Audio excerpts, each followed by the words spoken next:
on a platform with a guy that talks about being the inventor of mRNA vaccines when he's absolutely not. I'm sorry, but it is absolutely true. You cannot in one breath say that Democrats are insane. You cannot in one breath say Democrats are insane. Yeah, go ahead. Let him talk. No, guys, chill. On one end, you've got experts that make mistakes, and then on the other hand, you've got people that will say things like Russia collusion was absolutely fake, but Hillary Clinton was there in Benghazi on the ground killing U.S. soldiers, right? Like, you have, like, murdering Seth Richards, murdering all these people. So, I mean, like, at the end of the day, like...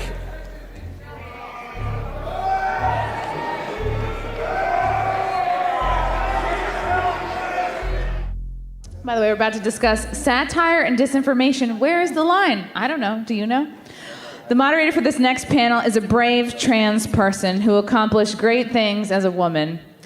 Ladies and gentlemen, put your hands together for the British women's deadlift record holder, Zuby.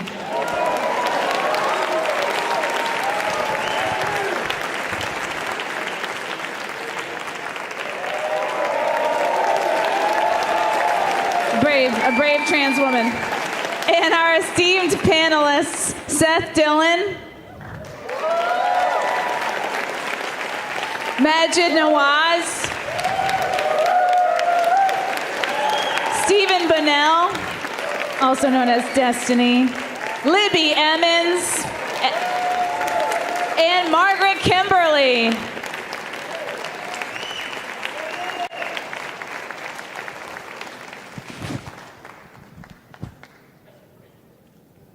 Hello, everybody.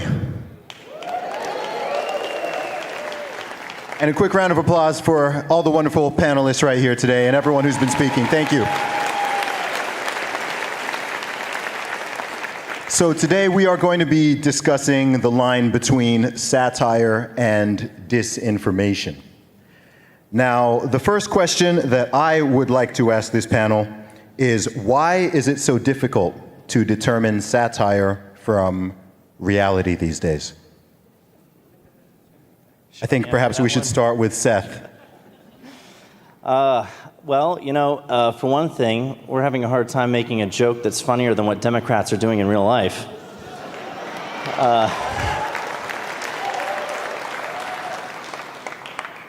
Someone said back in 1911 that the world has become too absurd to be satirized.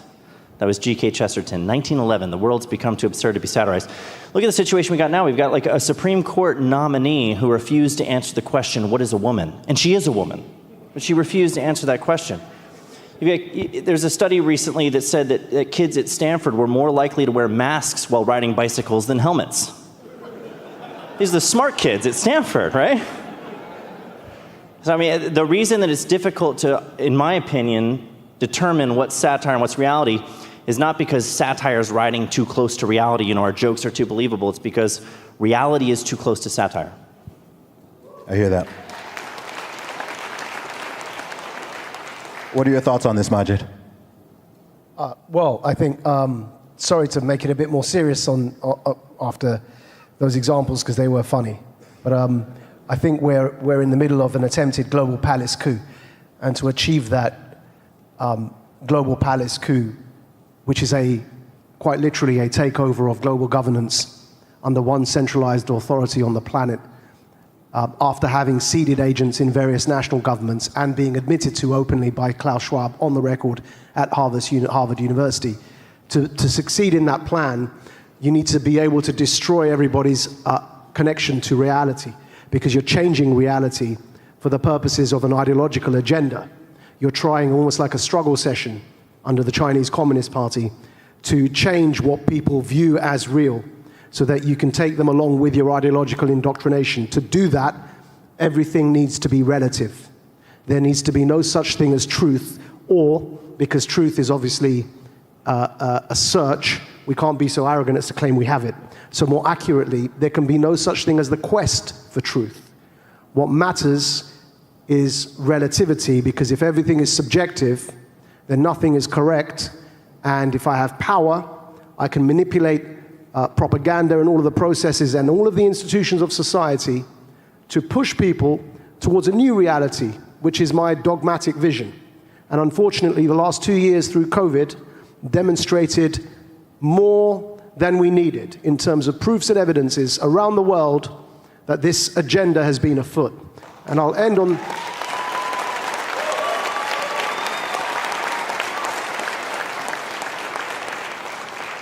I'll end on this note because I like to think I'm not a stupid man.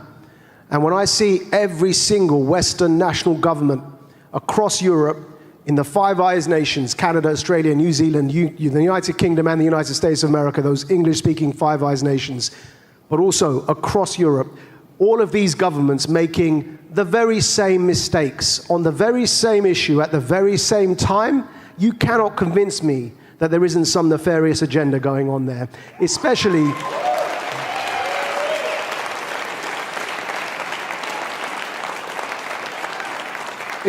when we know what we know now, and the data is present. So every single one of these vaccine companies, I don't call them a vaccine, let's call them jabs. Every single one of these companies. Let's start with AstraZeneca. First, they had to withdraw their jab from the market because they said that if you're under the age of 30, you're going to get a blood clot. This is the British vaccine, right? The jab. Then they had to, a week after that, withdraw it for under 40s. They said you're going to get a blood clot if you take this jab. That's no longer available, by the way. If anyone didn't know that, you can no longer get the AstraZeneca jab if you're under the age of 40 because it's going to give you blood clots. That's no longer a conspiracy theory. That's just what it is at the moment. After them followed Moderna. Now, you may have heard those conspiracy theories where people were presenting the scientific evidence saying that in these particular jabs, there are some foreign elements. Now, people called that a conspiracy theory. If you go to Reuters, I'll bring the receipts. If you go to Reuters and look up Moderna, Japanese withdrawal, foreign element, you will find the Moderna jab was withdrawn, hundreds of thousands of vials were withdrawn from the Japanese market because they were found to have contained foreign elements.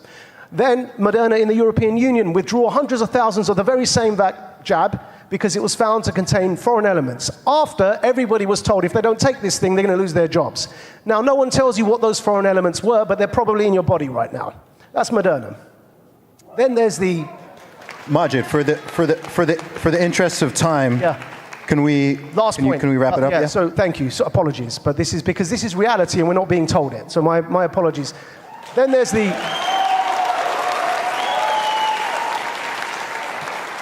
Johnson & Johnson. Now that's also been basically the CDC, your CDC in this country have told you, don't take Johnson & Johnson, we can no longer recommend it. That's just a fact, it's in the news.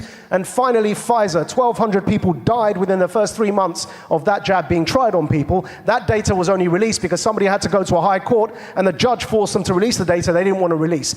That's the reality that the media isn't telling you about because everything is relative and subjective. You've got these people trying to change our understanding of what's going on, and that's why we can't differentiate satire from reality anymore. Strong answer.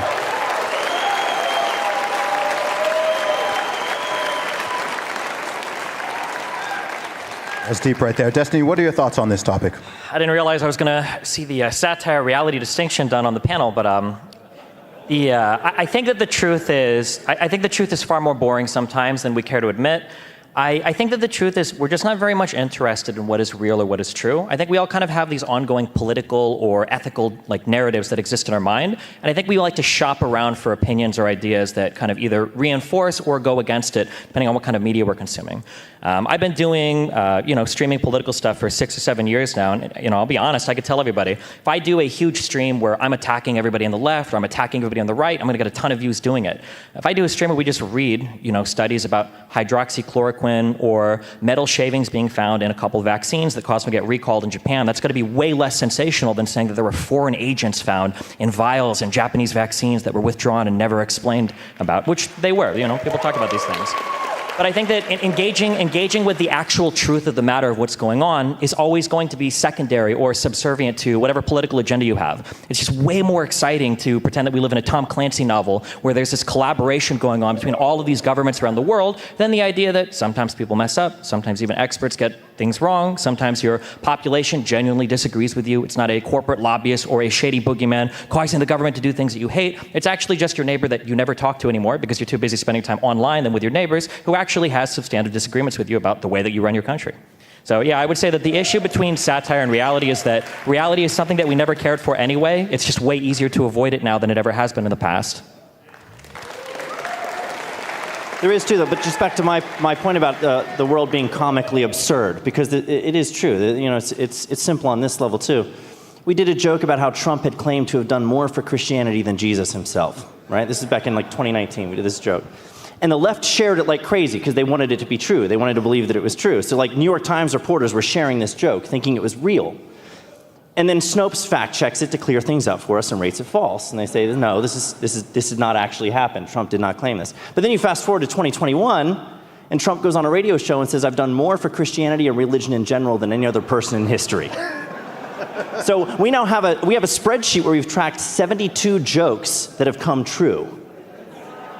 So there's just a million examples like that. This is something that happens with the Babylon Bee all the time, right? I mean, you guys, the Babylon Bee was recently suspended from Twitter for saying that Dr. Rachel Levine is a man, which... Man of the year. Rachel Levine is a man. I don't know if Levine is man of the year necessarily. I wouldn't go that far, probably. But I think it's fascinating, right? We have a situation right now where a white middle-aged male is a diversity hire by the Biden administration. How is that possible, right? Like, he's white, he's middle-aged, he's male, and he checks all the boxes for being a special diversity hire. That's just ridiculous. We just recently had a situation in New York City, I'm sure all the parents in the audience are aware of this, where the only people who were required to wear masks in New York City were under 5 years old. This is a demographic that has largely not suffered from COVID other than being forced to mask and forced to have their schools closed and all of these different things. So we look at reality, right? We look at the things that we're being told, and they seem absolutely absurd because they are, and we're being asked to just believe them. Don't believe your eyes. Don't believe what you know to be true. Don't believe your own experience. Don't believe, natural data and facts. Believe what you are told, and then, just go along with everything. That's an insane situation, and I gotta say, I love Babylon Bee for just pointing this out over and over again. And I will say that once they started fact-checking jokes, they really lost the plot entirely. And they keep doing it. At Post Millennial, where I'm the editor, we had a situation where we were fact-checked for saying that it appeared that Biden was asleep in a meeting with the Israeli Prime Minister. We said it appeared that he was asleep. It did appear that he was asleep. And this was fact-checked as mostly false because they said he was not actually asleep. I would gladly show y'all the video because I'm pretty sure dude appeared to be asleep, as we said. Thank you, Libby. And Margaret, please, what are your thoughts on this particular topic right here? Satire. If someone had told me that the Green Party in Germany would advocate using coal instead of natural gas, which is a whole lot cleaner, I would have said that was satire. Except that's exactly what has happened as this effort to instigate a war in Ukraine has blown up in their faces. And then you have the British Prime Minister, who barely survived a vote of confidence and is probably still going to be kicked out of office. Instead of meeting with his constituents, he flies to Ukraine to meet Zelensky, gives him a book about the Queen.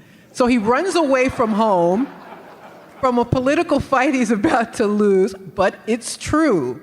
So, of course it's hard to determine what's satire and what isn't when things like that are absolutely true. Thank you. If you go to Google and you search, "Can men get pregnant?" one of the top results is healthline.com, which is a reliable source for health information. And the answer is yes, and it's probably more common than you realize. Wow. And we just have to break down our misconceptions about what it means to be a man, is what they say. So there are that stuff is real. non-binary males who are spokespersons for Tampax. Yeah. I don't understand that. Well, I don't know what they need the Tampax as the strongest woman in the UK, let me bring this back for a moment.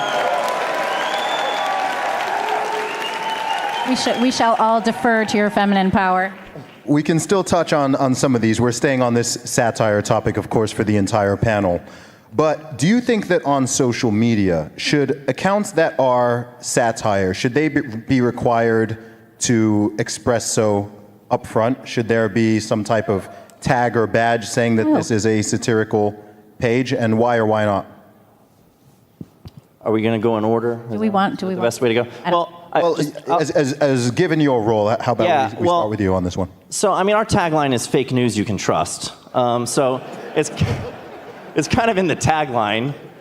If you go to our About page, it talks about how we were created at the same time as the universe, approximately 6,000 years ago, making a joke about young Earth creationism there. We kind of wear it on our sleeve a little bit. But the joke itself, like when you're telling a joke, you don't say, what I'm about to tell you is a joke, and then start the joke, and then remind them in the middle of the joke, this is a joke you're hearing, by the way, and then close with, by the way, what you just heard was a joke. You kill the joke when you explain that it's a joke. And we get this all the time from people who are trying to get us to explain to them, well, why is this funny? And why did you make it? This seems like it could have been true. Well, for one thing, again, that's an indictment of whatever you're satirizing, not the satirist, if it's believable, right? When we said that, AOC went on The Price is Right and guessed that everything was free, and everybody thought that was true, and it had to get fact-checked, who's that an indictment of? Me? The Babylon Bee, or is it AOC, because she's stupid?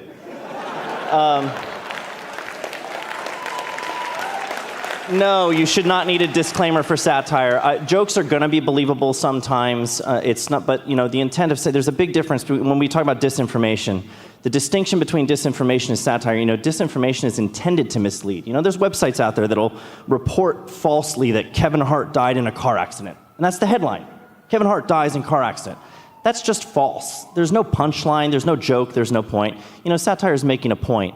And it usually has some underlying truth to it. But, you got to kind of read between the lines with satire, and you kill the joke when you explain it too much. I hear that. Libby, you were going to make a point on this one. Oh, yeah, never tell people that this is a joke and they should pay attention so they can laugh. That's a really good way to just kill the joke. And so that's why it should not be noted, because it automatically makes jokes not funny. And then there's no point in making the joke. I hear that. Majid, what are your thoughts on that? Well, I think we just got to look at why again, because look, let's not beat around the bush. We're talking about platforms such as, let's name them, Facebook, that allow specifically, thank you, Margaret, for raising Ukraine and Russia. It's called Meta now. It's Meta. Sorry. Sorry, that wasn't politically correct of me, was it? Meta. Misgender Facebook. Yeah, I did. Wrong pronoun. Meta. Thank you, Margaret. Let's get back to the topic. Thank you, Margaret, for raising Russia. What I'm trying to say is why. The why behind this is really important. And I would like to touch on sorry, forgive me, what you said. Stephen, yeah. Stephen, respectfully, I'll touch on something you said earlier. But the point I'm trying to make is you've got platforms like Meta that during the Russia-Ukraine war, as you'd be aware, Margaret, specifically lifted the ban. During the Russia-Ukraine war, as you'd be aware, Margaret, specifically lifted the ban on their platform so that Azov Nazis, and I use that word deliberately and specifically, and I'm not talking of neo-Nazis, I'm talking of Nazis. Azov Nazis can propagate their bullshit on Facebook, and this man can't even tell a fucking joke, right? That's the situation we're in. Now, that's why I'm saying, when you reference it dismissively as a Tom Clancy novel, we've spent, respectfully, I don't mean to be rude, we've spent 2 years in lockdowns where we were told we weren't allowed to leave our homes. We were told that if we didn't get an injection that we may not have wanted, we'd lose our jobs. I'm double jabbed, right? But I lost my job because I stood up as a conscientious objector and said that if you're going to sack people for not getting a booster, then that is coercion. And what you're telling me is that my body, my choice no longer applies. I don't need a Tom Clancy novel, right? So,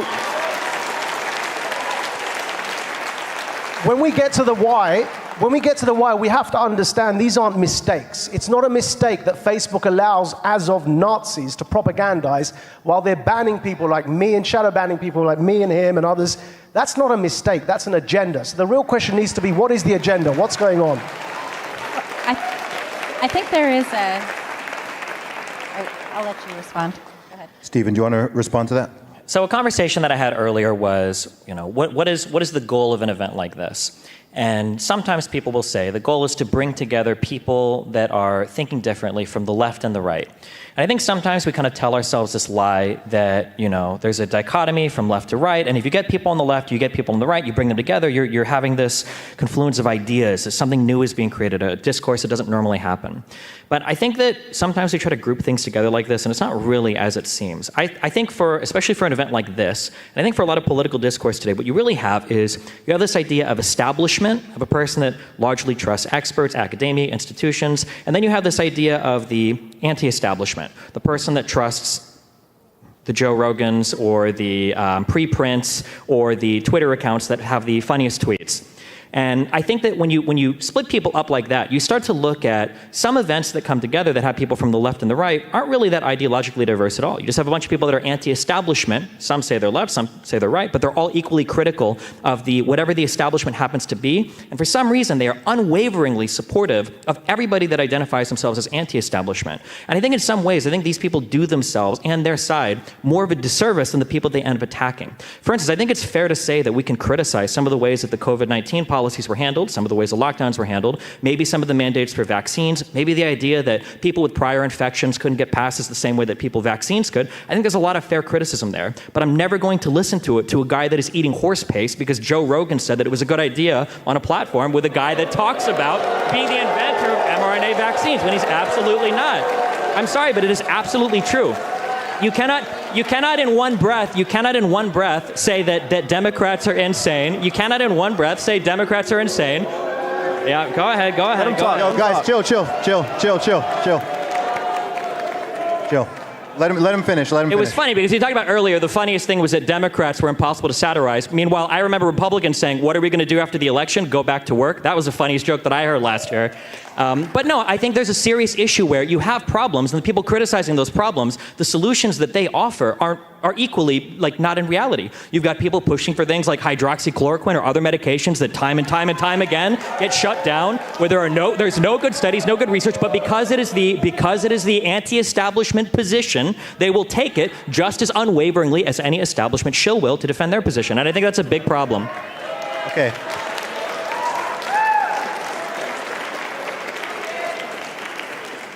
Thanks for your thoughts there. Following on from that, since you got on that specific issue, what are your thoughts around the level of censorship that took place on various social media platforms throughout the entire so-called COVID-19 pandemic? Whether or not, when it comes to things like hydroxychloroquine and ivermectin, those were things that you could outright get banned for even discussing or questioning. Whether or not it was proven that these things work or these things don't, the narrative was there is just this one solution. It is the establishment solution, and people were not allowed to suggest anything. Doctors got deplatformed and so on. So what are your thoughts on that? That's specifically for you, Stephen. What are your thoughts on that level of... I think that social media platforms made mistakes in that, for some reason, people on the left seem to have this idea that you cannot factually confront people on the right with their claims. So they decided that the route to go, and if we're honest, the left does have a lot of the levers of cultural power under their hands. They decided that they just wanted to ban everybody, basically, that would say things that they didn't want to hear. I think that was a mistake. I don't think that was the right way to go about it.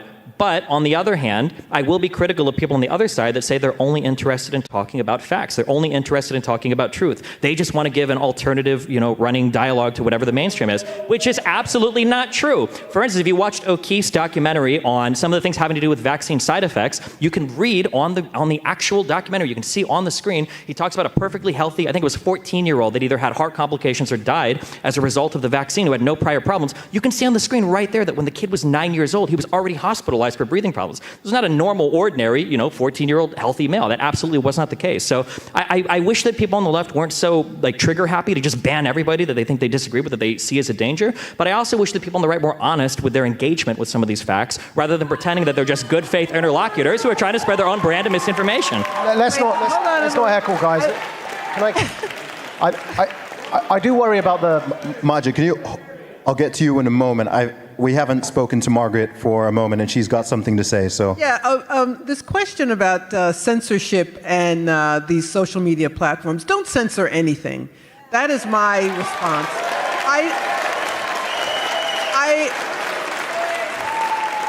I don't care if someone says 2 + 2 = 5. Let them say it, because somebody else will respond and say, no, it's 4. So there's no problem. But when we look at what's being censored, we see that it's powerful. You're saying something that powerful people don't like. And it could be a president, it could be foreign governments, it could be big pharma, it could be politicians, it could be moneyed interests, it could be the surveillance state, it could be any of them. So I think the answer is very simple. Let everyone speak. Let everybody speak. And I want to say also this. We have to be careful with these terms left and right. As a leftist, a real leftist, I find that people are called leftists when they're just Democrats, and they're not leftists at all. But I see people deplatformed who are really leftist, who have just been kicked off when they say things that are absolutely true, that can be proven, and they're kicked off because the state, the surveillance state, doesn't want to hear from them. There used to be something, I'm old enough to remember something that was called the Fairness Doctrine. I mean, this is decades ago, no social media, and it said that news outlets, if they had any public service programming, had to provide for more than one viewpoint. And they got rid of it. Reagan got rid of it. It was an FCC rule. It was called the Fairness Doctrine. Bring it back, make it apply to social media platforms, and then there's no harm, no foul. Hey, Majid, you wanted to say something there. I was going to also comment on the left-right dichotomy. I'm not very comfortable with it. I come at this from neither the left or the right. I come at this from an experience that I think is important, because those that claim that themselves are liberals were often the ones that were supporting the mandates. They have to understand something. That if you're gonna set up a standard, I'm sorry, but I'm gonna judge you by the standard that you hold yourself to, and demonstrate to you that there is a fundamental contradiction in your perspective that is actually harming people in the real world. It's not about a left-right fight for me. So take the example of Pakistan. Now, if you quote-unquote consider yourself a liberal, you should be concerned about medical experimentation on minority communities that don't have the platform to sit here on stage and pontificate and speak slightly too fast. Because the point is that in Pakistan, the CIA, in their hunt for bin Laden, used a fake hepatitis B vaccine to take the DNA from children. And in their hunt for bin Laden, they were deceiving families and children by basically conducting medical experimentation on them and taking their DNA forget their consent, without even their knowledge. You're playing with people's lives. This is the reason the Taliban started blowing up vaccine stations inside Pakistan, because they thought they were all CIA fronts. What happened next was polio went straight up. Again, I'll bring you the receipts. If you look this up on Vox, go to Vox, look up CIA fake hepatitis B vaccine program. It's all going to come up there for you. The CIA apologized for it. This isn't about left or right for me. This is about protecting innocent people that get experimented on. And when you talk about disinformation, people are getting banned for raising that from minority communities, while you, from your very mouths, claim that you exist to support marginalized and vulnerable voices, and you're silencing people that want to remind you that you've been experimenting on the country where my uncles and my aunties and my cousins still live today, right? So take that example and then personalize it. I was imprisoned as an Amnesty International adopted prisoner of conscience in Egypt, and they injected me against my permission after they dragged me through a torture dungeon. This isn't a Tom Clancy novel.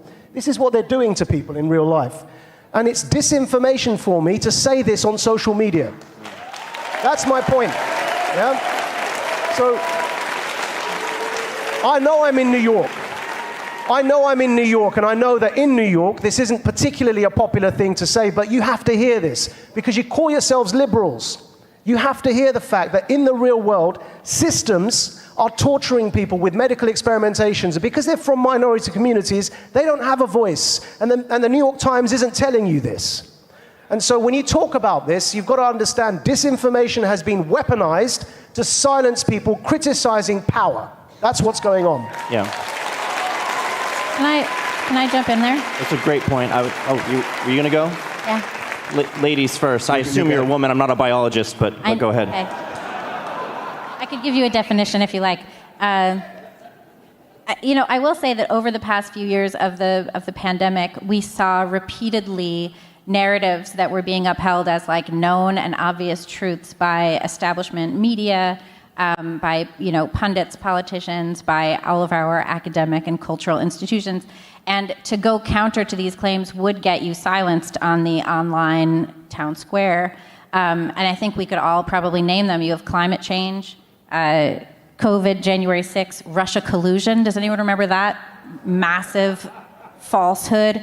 The Hunter Biden laptop story, the New York Post got silenced on Twitter and Facebook and suppressed all over the place for accurate and detailed reporting.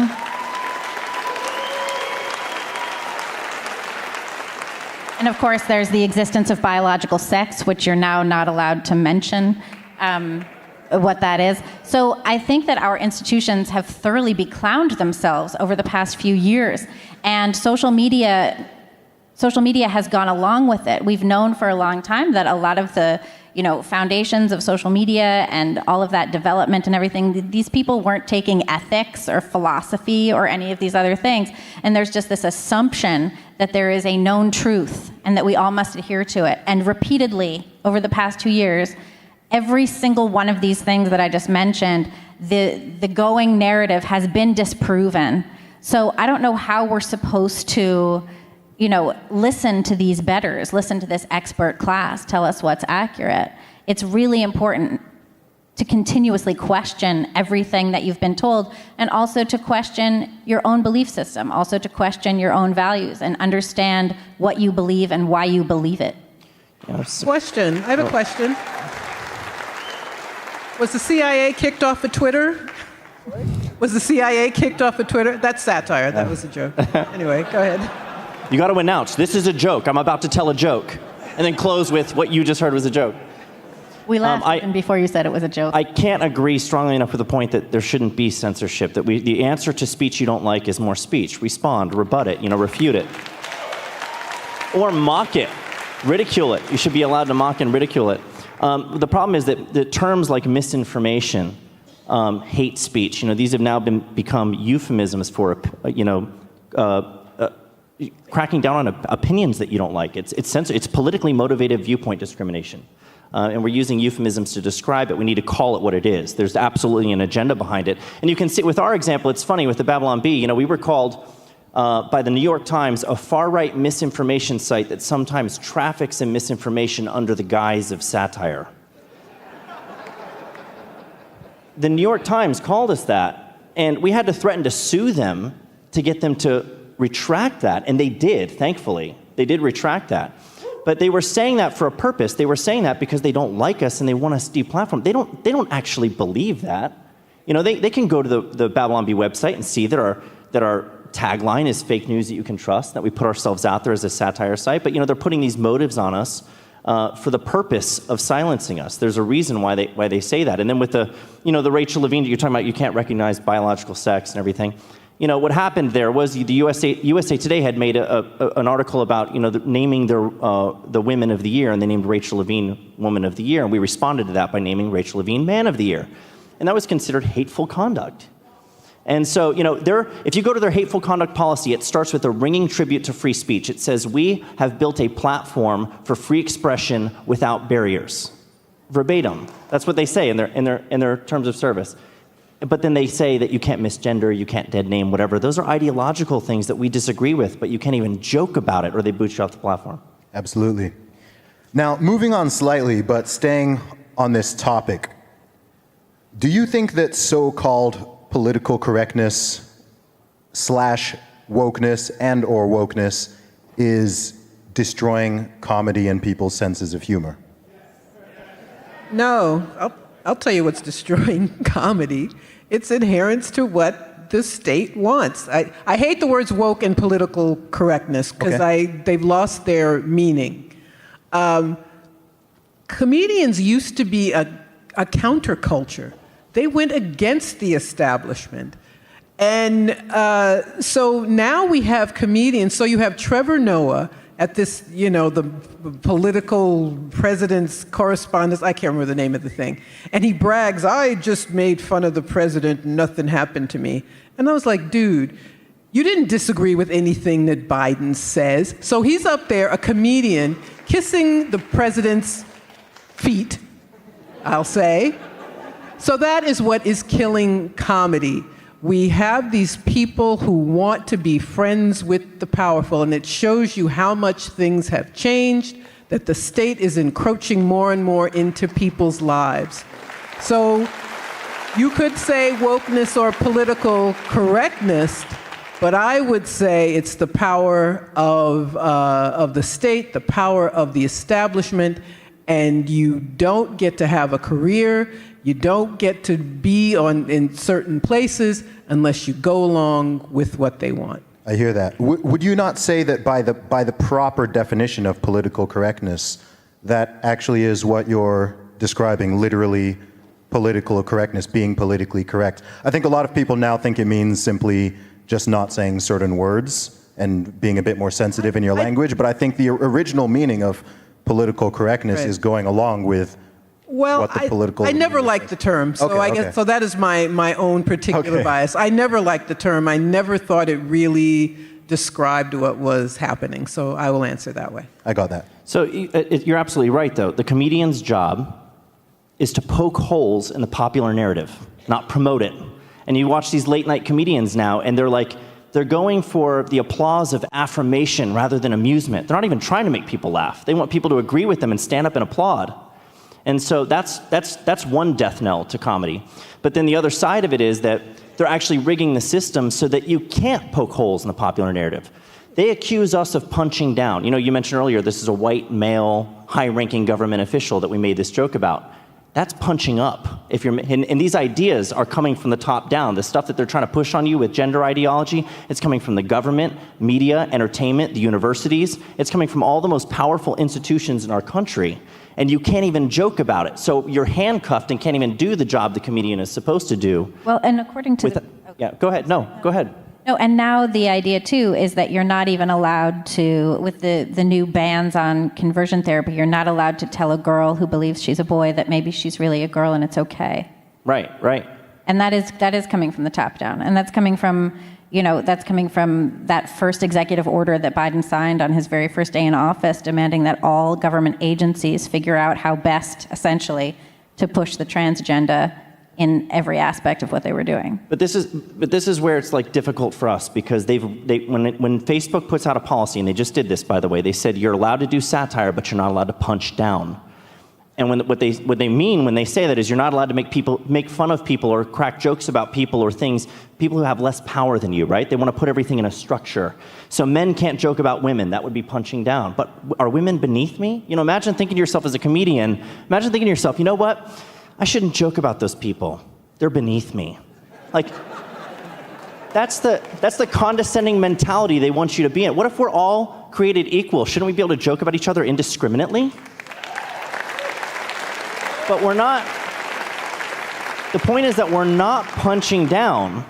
They want to make you think we're punching down. We're actually punching up. We're punching back. Conservatives have been on the ropes in the culture war for a long time, and God forbid we make a joke back in the other direction. Majid, you got something to say there? First of all, I want to say I really like everything Margaret says. We've just met, but I really do like your approach to things. But somebody agrees. It's not just comedy, Zuby. It's not just comedy, and it's why I'm almost pleading with everybody. We have to wake up, guys. Look at the landscape. Everything you have trusted, every single institution. Look at it. Look at the state of it today. Comedy's been ruined. I agree, but take a look at your education institutions, right? And look at what's going on there on the school boards and the way these recent controversies that have emerged in the schools, okay? And some of the performances that are occurring in schools with children, in front of children that are age inappropriate. It's not just comedy, it's schools. It's not just schools, it's the health system. We've just spoken about it and the way in which that has been corrupted. It's not just the health system. Who would have thought that the news no longer reports the news, but basically dictates a certain agenda? It's been corrupted. Every single institution that we were meant to be able to trust, the arts establishment, and look at some of the leaders in the modeling industry and what's happened to them of late, what with post-Epstein, what with some of the revelations, who didn't kill himself, every single institution has been corrupted. The only time, coming at this from a political former Islamist revolutionary perspective, who worked to undermine society, create revolution and change, and was imprisoned for it, allow me to assure you, the only time this happens is when you're engaged in a struggle session to change the very social contract that we took for granted. And it's all open our eyes, guys. We have to open our eyes to see exactly what's going on. Thank you, Majid. Libby, I know you've got an interesting point on this. Well, perhaps it's interesting. The other thing, too, is that anytime, what we've seen, too, is anytime there is a disagreement with the prevailing narrative, that disagreement is called misinformation. We had this year, we can't forget this, the Biden administration set up the Disinformation Governance Board in order to identify what they perceived of as misinformation. And, that was supposed to be both overseas to, for whatever purpose, and also domestically. And they spoke extensively about this, and they had been planning on this for a very long time. And then it was revealed that the same people who were heading this up had actually been guilty of spreading distinctive lies and misinformation themselves. So anytime you disagree, they want to just call it misinformation. They called the Hunter Biden laptop misinformation. They called the revelations about the Russia collusion hoax misinformation. They called, anytime you asked, hey, where did COVID originate? Could it have possibly been in this lab that was, investigating things just like this? They called that misinformation. And now over and over again, we see there's been reversals on each one of these things. And we're just, we consistently are being lied to about this, and we're supposed to just swallow it. It's sort of a shocking turn of events in a nation that is so free speech based. And how much more ridiculous it applies to jokes, too. Jokes are misinformation, That's just insane to me. Like, we did a joke about how Ruth Bader Ginsburg's death had been overturned by the Ninth Circuit Court. That was funny. I remember that. What does that even mean? Like, it's a silly joke. CNN purchases industrial-sized washing machine to spin the news in before publishing it. False. Snopes wants you to know that's false. That Ginsburg joke, they cited 15 sources refuting that joke. And it was paid for. That's satire. For. Like, that should be the satire. It is, right? Right. It's insane. That they cited 15 sources. But they do. They use that RBG was dead. You're absolutely right, though. They use misinformation to smear us as being a source of it. Absolutely. Stephen, you've been quiet for a little while. Any thoughts you want to expound on? I don't even know where to begin. Oh, man. I have lots of thoughts. So many thoughts. I go back to what I said fundamentally at the beginning. I think that our issue when we grapple with these topics is we feel like humans are fundamentally truth-seeking machines, and we're not. We don't look for truth. We look for things that make us feel good. Generally, people will get upset. People will get upset at that, and they will say that if you debate, the truth will prevail, and people will opt towards that. Honest to God, I think that if Trump came out on Friday and said 2 + 2 = 5, I think by Monday DeSantis would have legislation drafted to change the curriculum in the schools to teach that. I absolutely think that would be the case.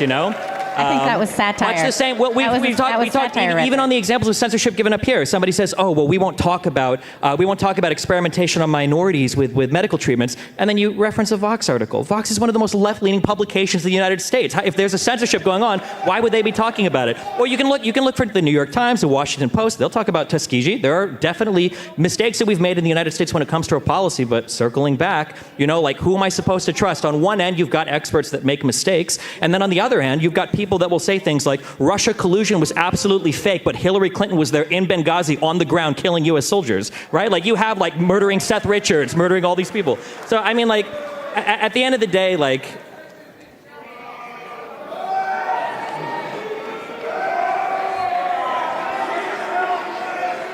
Calm down, guys. Calm down. Calm down. I know you're passionate. I love the passion. But let's keep it flowing. I'm glad you feel strongly about it. I love it too. More speech, not less. More speech. More speech. Keep going. Yeah. So I mean, like, I hope that I wish that people would fundamentally change the way that they engage with each other and the way they engage with the media and be more honest about their engagement as well, you know? Like, if you want to look at the media and you think that there are faults that lie there, I think the media is a really good mirror into who you are. I don't think it's an accident that we are in the environment that we exist in today, because I think it's because people want it, whether they like to admit it or not. Okay. I do have a question on one of the first things you said there, which is that you don't think that people seek or are interested in the truth.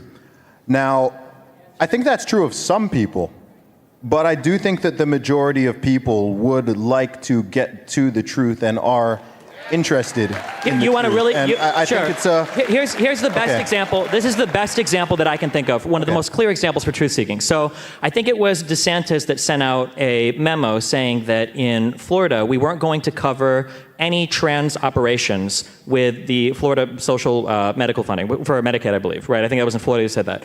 And part of what they listed, yeah, that's good. Part of what they listed on that document was, we don't believe that there are any good prospective randomized control trials showing that these are effective treatments. And what an interesting statement to say. Where were these same people demanding really valuable RCTs when it came to alternatives to vaccines? Because these guys would get one preprint off of Medveer online and they would throw it up like it was gold standard medical research. Why? Because it agreed with the narrative that they had. Because that's all they cared about at the end of the day is fundamentally, I want to find something that is anti-establishment. And you'll see people will be so selectively critical that one statement will come out against somebody they don't like, and all of a sudden these guys become PhD researchers. They're on Wikipedia, they're on DuckDuckGo, they're on 50 different sources trying to find like all the information that disagrees with them, but then Trump will come out and say one thing about Nazis in Ukraine, and people, or other alternative media will say Nazis in Ukraine, and people are like, oh yeah, of course, that sounds 100% true, I believe that, of course. So I mean, the selective criticism makes me think that people aren't as fact-oriented as they'd like to pretend they are sometimes.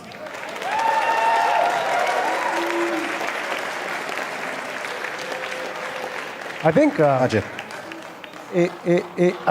think our friend may have had some bad experiences. I want to just reassure that for me, this really isn't a left-right thing for me. I don't know what this Trump business, where this came from. For me, I'm looking at this from a perspective that you don't have to be right-wing or left-wing to read data.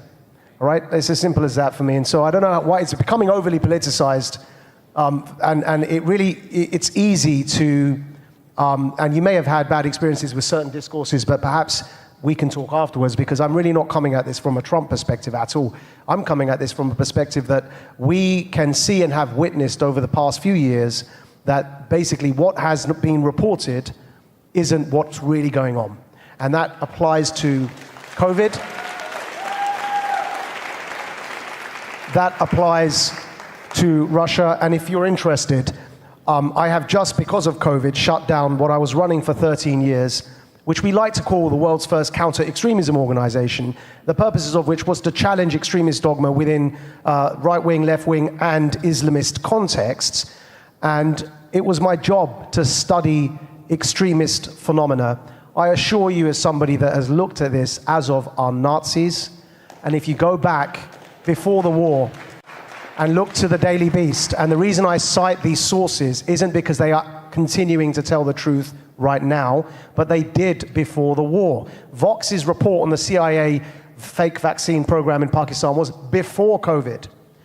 The Daily Beast, look it up, before the war in Russia, has specifically referred to Azov not just as Nazis, but the biggest danger to Ukrainian political discourse. That's in the Daily Beast, right?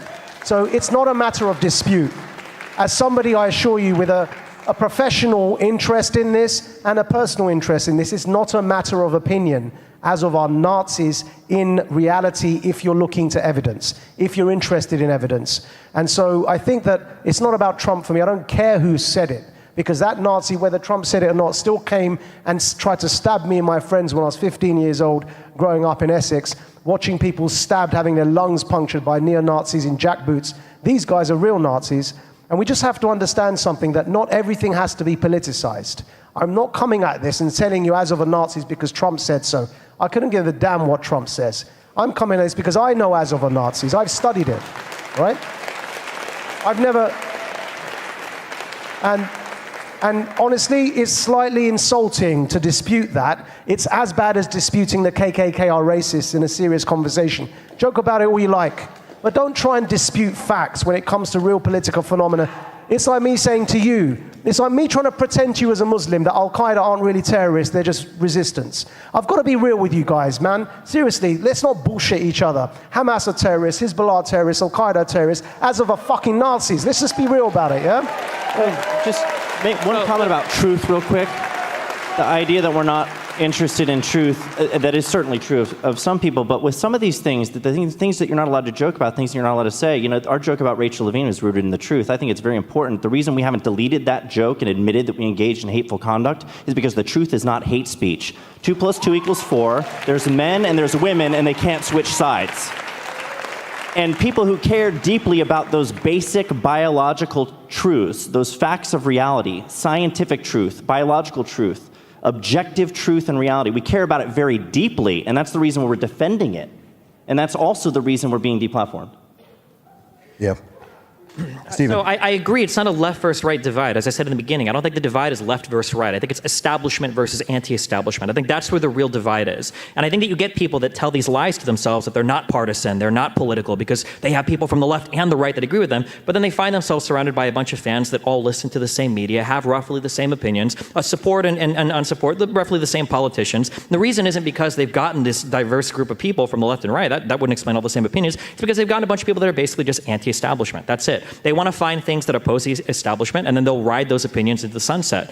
You know, even when we're talking about Ukraine and the Azov battalion, the question has never been, is there any Nazi in Ukraine whatsoever? That's not the question. The question is do Nazis make up a sizable portion of the Ukrainian military? At its height, it was estimated that there were some 900, maybe, Nazis in the Azov battalion, but that was pre-2014, before the Azov battalion proper was rolled into the Ukrainian armed forces. The idea that you, from a Western country, from the United States, I don't know where you live right now, but would go to a country that has been invaded by Russia for 8 years and tell them, hey, it's time for you to purity test the people in your military that are fighting the hardest to protect your sovereignty, is absolutely wild to me. I could not think of a more privileged position than going to a country that is having land stolen from it by another country 10 times larger than it and saying, hey, I think you need to do personality profiles on some of your soldiers to see if they're a little bit too anti-Semitic to fight the war. I think the issue there is not about a personality test of the soldiers in the military.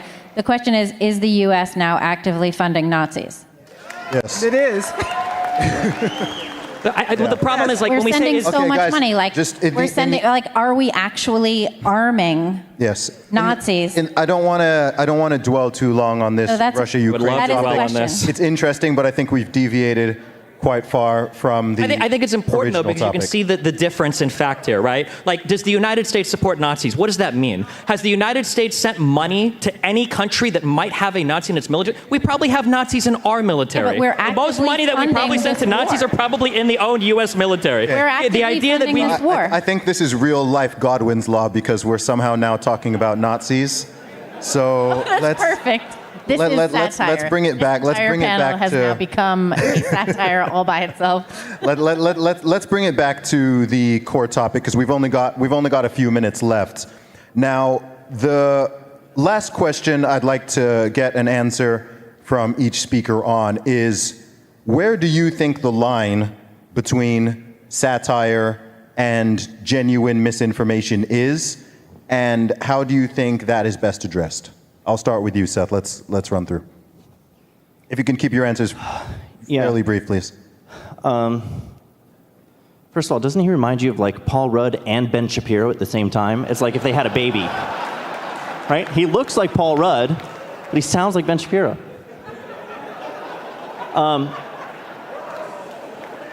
Satire, again, there's a distinction between intent, right? You know, misinformation, disinformation is the topic really of the panel, is intended to deceive. Satire is really intended to inform, to make you laugh, to make you think. It's to sting a little bit, make you uncomfortable, squirm a little bit by encountering some kind of truth in an unusual way, from an unusual angle. So there's a purpose. It's true lies, basically. It's that paradox of there's truth to it, but it's wrapped in the package of humor and a fabricated story.